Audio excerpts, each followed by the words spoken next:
So let me take you back about 9 years. That was when I was still a teenager, 17 years old, and my little brother was just a 10-year-old kid. Around that time, we went through something really tough. Our mom passed away. She had been sick for a really long time with this illness that just wouldn't get better, no matter what. It was a super sad time for us. Fast forward a bit, and my dad decided it was time to start a new chapter, so he got remarried within a year of my mom's passing. This was a huge change for us, but surprisingly, I found myself getting along with my new stepmom and stepbrother. We even had meals together, and it felt okay, you know? But then, things took a turn on my 18th birthday. My dad told me I had to pack up and leave the house. It felt like a bolt from the blue. Thankfully, my boyfriend was there for me and let me move in with him.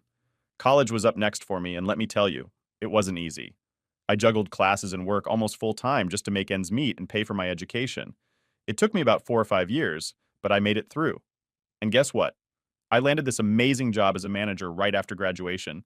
The pay was beyond good. It was fantastic. So good, in fact, that I managed to pay off all my student loans and even started saving up some money. Through all of this, my brother has been my rock. He's pretty much all the family I've got left.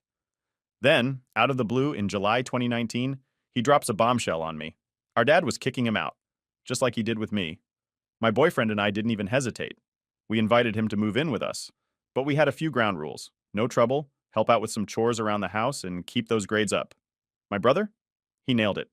He even got a job to help out with buying groceries. All this time, we basically had zero chats with our dad, but we kept in touch with our stepbrother.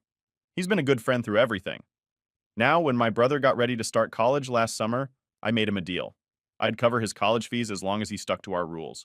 And you know what? He's been killing it straight A's and just doing awesome. Somehow, the news got back to my dad, stepmom, and stepbrother about me paying for his college. Here's where it gets a bit sticky. My stepbrother is also getting ready to go to college, but they're strapped for cash. It would mean taking on a ton of debt for them, which is tough. Out of nowhere, my stepmom gives me a call and straight up asks if I could pay for my stepbrother's college too. It was a lot to take in for sure. I straight up said nope when they asked me if I'd pay for my stepbrother's college. Don't get me wrong, I'm all in for helping out my real brother because, well, he's my blood and we've been through a lot together. But when it comes to my stepbrother, it's just not the same vibe for me, you know? Then, bam. 4 days ago, it was like my phone turned into a hotline for family drama. We're talking aunts, uncles, the whole circus cousins, grandparents, and so on, all hitting me up. They're accusing me of picking favorites like it's some kind of game. My head's been spinning because it feels like they've got me on speed dial and they're not hitting pause anytime soon. Every time I try to put my foot down and say no, it's like they're not hearing me. Makes me wonder if I've suddenly become the villain in their eyes. Oh, and just to fill you in on a little detail, my stepbrother's still living at home with dad and my stepmom. He hit the big one, 8 in November 2020. So, all these folks giving me grief, they're all on my dad's or stepmom's side. As for my mom's side of the family, well, there's nobody left. I reached out to them after I got kicked out, looking for some kind of lifeline, you know? But all I got back was radio silence. Now, all of a sudden, they're all about reaching out. Big shout out to everyone who's dropped comments and awards. Seriously, it's been a bright spot in this whole mess. But get this, a few hours after I spilled the beans online about the situation, I started doing some detective work because something didn't add up. How did they even find out I was covering my brother's college fees? It was supposed to be top secret, just between me, my boyfriend, my brother, and the bank guy. Here's where it gets juicy. Turns out, a friend of my stepmom who works in the college admin office decided to play gossip girl and told my stepmom about it. My jaw hit the floor. We're talking major privacy no-no. I was seeing red and now I'm chatting with my lawyer about suing her for blabbing. But wait, there's more. After I posted my story, I went back and reread all the messages from my extended family. And man, something about them just didn't sit right. It was like this nagging feeling in the back of my mind. Then it hit me, the way they were throwing accusations and blame around, making it seem like I was the one stirring the pot for not paying my stepbrother's way through college. It felt way off base and just added another layer of crazy to the whole situation. So I decided it was time to clear the air and get everyone on a Zoom call to talk things out. Here's the shocker. After my dad kicked me to the curb, he went around spinning this tale to everyone, making it seem like I just up and left because I felt like it. Like, as if I woke up one day, thought it'd be fun to bail, and then he plays the disappointed dad card. He did the same song and dance about my bro when he got the boot too. That right there is why none of them ever bothered to hit me up or check in. But here's the kicker. They had nearly a decade, 9 whole years to reach out, to say something, anything really, and they just chose silence. So I hit my limit. I decided it's time to cut them out of my life for good. I went full no contact mode, blocking them on my phone, social media, the whole 9 yards. I didn't want to hear from them again. Meanwhile, my dad, stepmom, and stepbrother kept blowing up my phone, trying to get me to listen, to change my mind. But after I found out they were spreading lies about me and my brother, I was done. I stopped answering their calls completely, and eventually blocked them too. My brother and I, we had a heart-to-heart and agreed it was best to just cut off all ties with them. It's kind of a bummer, especially about my stepbrother. We were pretty tight, almost like real buds. But when push came to shove, he sided with my dad and stepmom against me. It made me think maybe he was just in it for the cash. If he really cared, wouldn't he have stood up for me or at least stayed neutral? And then they had the nerve to try and make me feel guilty, saying if my stepbrother ends up not landing a decent job, it's somehow on me. But you know what? I'm not buying what they're selling. I had to hustle and figure my own stuff out without a bit of help from them. They didn't give a rat's about me back then, so why should I stress over them now? The plot twist? My brother, my boyfriend, and I are actually packing up and moving to a new city about 45 minutes away next week. It's like we're hitting the reset button, starting fresh away from all the noise and drama. It's about turning the page and looking forward to new adventures, you know? We've been plotting this move for what feels like forever, long before all this family drama started stirring up. So, this whole packing up and heading out thing isn't about dodging them or anything close to that. It's just something we've been itching to do for our own reasons. And get this, the folks we're leaving in the dust, they don't have a clue we're moving. And I'm not exactly jumping at the chance to update them on our plans. If they somehow catch wind of it down the line, I couldn't care less. In my book, they've pretty much vanished into thin air. Moving forward, it's just going to be me, my main squeeze, that's my boyfriend by the way, and my bro, just us three, rolling as our own tight-knit crew. Now I notice some peeps were wondering about my boyfriend's family situation. So here's the scoop. He's got a pretty big family, but they're all living on the complete opposite side of the globe. Despite being together for a whole decade, I've only had the chance to hang out with them a couple of times. Yeah, it's pretty wild, right? And yo, I really gotta say, all the kind messages you all have been sending our way, they mean the world to us. Oh, and just to clear up any confusion, I'm not hanging my hat in the US, and there's literally no one left on my mom's side to call family. I did take a stab at setting the record straight with my extended family, tried to spill the real tea on what went down. But guess what? Out of the whole bunch, only like 2 people actually took my word for it. There's a tiny part of me that thinks maybe, just maybe, me and my stepbrother might find a way to mend fences down the road. But as of right this minute, my head's just not in that game. Right now, my brother and I are laser focused on cutting the cord with my dad for good. We're even getting all our ducks in a row with legal stuff, talking wills, emergency plans, the whole 9 yards. It's a bit of a process, but we've got our lawyer on the case, working to get everything sorted. Update 1. Alright, so here's the latest scoop, and man, it's like something straight out of a daytime drama series. After the whole mess with the lawsuit, yep, we took that friend of my stepmom to court for spilling the beans on my paying for my bro's college. Things kinda took a turn for the surreal. We won, by the way, which felt like snagging a tiny victory in the middle of a hurricane of crazy. But just when I thought we could maybe start to chill and put all this family drama on ice, my brother drops this bombshell on me. Out of nowhere, our stepbrother hits him up with this super emotional apology. Turns out, the dude was feeling all kinds of wrong about how things went down. He was stuck between a rock and a hard place, trying to juggle loyalty to our dad and stepmom, and what he knew in his heart was messed up. So my brother, being the big-hearted guy he is, decides to meet up with him, and they have this long, deep chat.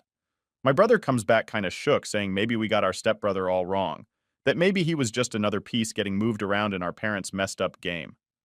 Now I'm sitting there, kind of floored, thinking about giving our stepbrother a shot to set things right. We end up having this super awkward meetup, but as we start talking, I can see he's legit sorry. He even offers to chip in for our legal bills with some cash he got from a distant relative's will. It wasn't about the cash, though. It was the fact that he wanted to make things right that kind of started to thaw the ice a bit. Fast forward a bit, and things are like slowly getting less weird with our stepbrother. He's been coming around, actually pitching in and trying to be part of the fam in a real way. It's been a trip, trying to navigate all these new vibes, but it's also been kind of cool in a way I didn't expect. Then there's the whole circus with my dad and stepmom. After the lawsuit and our big move, they've started sending these letters full of sorry and let's talk. I haven't even thought about hitting them back yet. That's a whole other level of drama I'm not sure I'm ready for.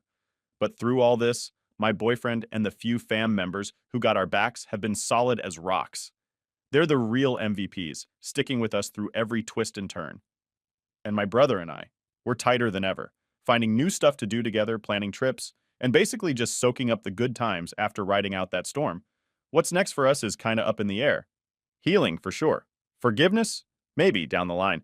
But one thing's crystal clear. We're the ones writing our story now, choosing who's in it and who's just a footnote. This whole saga has shown us that family isn't just about who you're related to. It's about who's there for you when things get real. And sometimes, it's about giving people a second chance to show they can be part of your story. Story 2. Stepsis stole my car and wrecked it, but Dad defended her. So I left, but now she wants to move with me. It's been a whopping 5 years since my dad and my stepsister even bothered to throw a word my way, all because of a whole mess that went down with my car getting wrecked.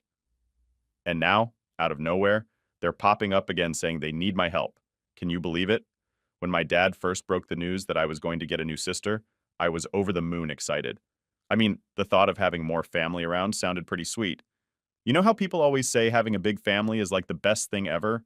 Well, I was ready to have that for myself. But oh boy, I had no clue what I was in for. So I'm Sarah Tony, just a regular girl trying to navigate through this thing called life. And suddenly, I find myself smack dab in the middle of what feels more like a nightmare than a family. My folks? Well, let's just say they were anything but the dream team. Even before they decided to call it quits and get a divorce, our home felt like it was the main stage for the world's loudest and most pointless arguments. They could start a full-blown shouting match over literally the smallest stuff. It got me thinking, did they ever really dig each other, or was it all just for show? Then, when they finally decided they'd had enough of each other and split up, they came up with this plan that I'd bounce back and forth between them. I'd spend the weekdays with my dad and then the weekends with my mom. My mom was kind of forced into agreeing with this setup since her job was always demanding her attention. Let me tell you, being an only kid and dealing with all that back and forth was the loneliest gig ever, especially right after they split. But just when I thought it couldn't get any weirder, my dad comes home one day and is like, "Guess what? You're getting a stepsister and her name's Dara. Oh, and her mom's moving in too." So, just like that, I've got a brand new stepsister who's 22 and a stepmom to boot.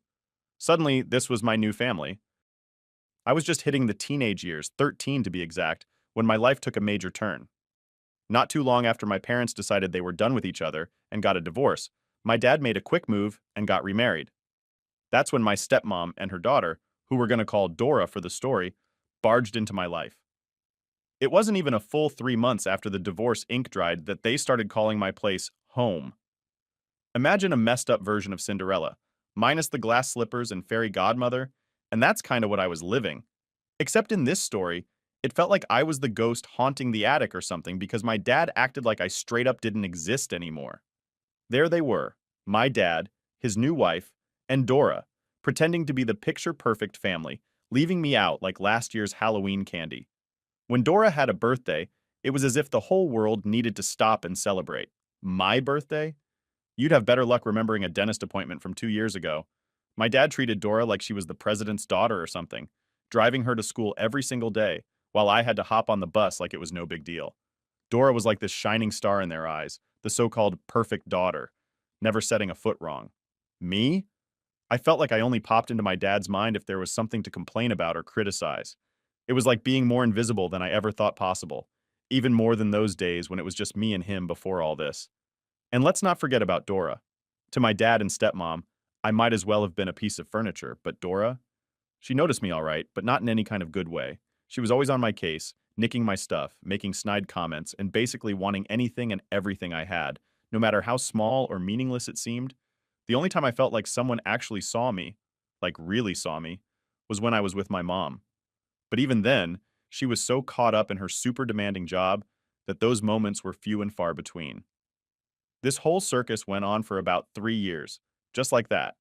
I'm just your average teenager, trying to make my way through the jungle of high school and home life. But at home, it's like I've turned into a ghost. My dad? He's pretty much checked out when it comes to me, hardly noticing I'm around. And my stepmom? Well, she acts like I'm just another piece of furniture unless she's got a reason to complain. Then there's my stepsister, Dora. Let's just say she's not the loving sister type, more like the make your life miserable for fun type. Trust me, it wasn't exactly the dream family setup. But I kept my head down and powered through because that's what you do, right? Fast forward to me hitting 16. I've got this fire inside me to do something big, something for myself. So I land a job and start stashing away every bit of cash I can. I've got this dream of driving my own car, feeling that freedom of hitting the road on my terms. My mom sees me hustling and decides to pitch in. And before you know it, we've got enough saved to buy a car. It felt like a major win. I'm talking about taking care of the insurance, gas, the whole 9 yards, all on my dime. Because let's be honest, expecting dad to chip in for anything beyond the bare minimum was like waiting for snow in the Sahara. No sooner had I brought that shiny beacon of freedom home than Dora starts circling like a shark that smelled blood. She's all, let me borrow your car, day in and day out, despite having recently turned her own ride into a scrap metal project because she drives like a bat out of hell. I'm no fool. I've seen her track record, so my answer was a big fat no every single time. But Dora? She's got persistence in spades, whining and nagging at me nonstop. Still, I wasn't about to cave. Then one day, I come back from whatever after-school thing I had going on, and my car is AWOL. Vanished. Poof! Turns out Dora had gone behind my back, sweet-talked my dad into handing over the keys, and took my car out for a joyride without so much as a buy your leave.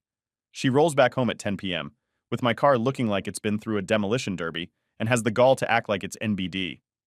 Fuming, I storm over to my dad, ready for some justice, thinking he's got to see things my way this time. But nope. Instead, I get a lecture about how I'm the bad guy for not sharing, for being selfish. And then, out of nowhere, my stepmom decides to join the fray. Yeah, the same stepmom who usually pretends I don't exist, unless it's to pin something on me. They're both on me about how I should have been more generous, more understanding. It was like Bizarro World, where up is down and right is wrong. Out of nowhere, it's like the whole house turned on me. Picture this. Dora, my stepsister, decides she's just going to take my car for a spin without even asking me. And wouldn't you know it, she ends up smashing it up. But here's the kicker. Somehow in some crazy upside-down world, I end up being the bad guy in this story. My dad starts laying into me, calling me selfish and mean. That stung more than anything else I dealt with in that house. It was the final straw, really. The next morning, I just couldn't deal with it anymore. I packed up all my stuff and hightailed it back to my mom's place. Now you'd think my dad might have shown a little bit of concern, right? Nope. He didn't seem to care one bit, even though he was getting all the updates about me from my mom. That was it, the last time I had any sort of contact with him or that part of the family. Fast forward 5 years, and I'm doing my thing in college, living my life. All that drama feels like it happened to someone else, in another life. But here's where it gets totally bizarre. Dora, of all people, starts blowing up my phone with calls. Yeah, the same Dora I haven't heard from in forever. At first I was like, nope, not dealing with this, and kept ignoring her, but she just wouldn't let up. So finally, out of sheer curiosity, I pick up. And what do I hear? She's moving to my city. And get this, she needs a place to stay.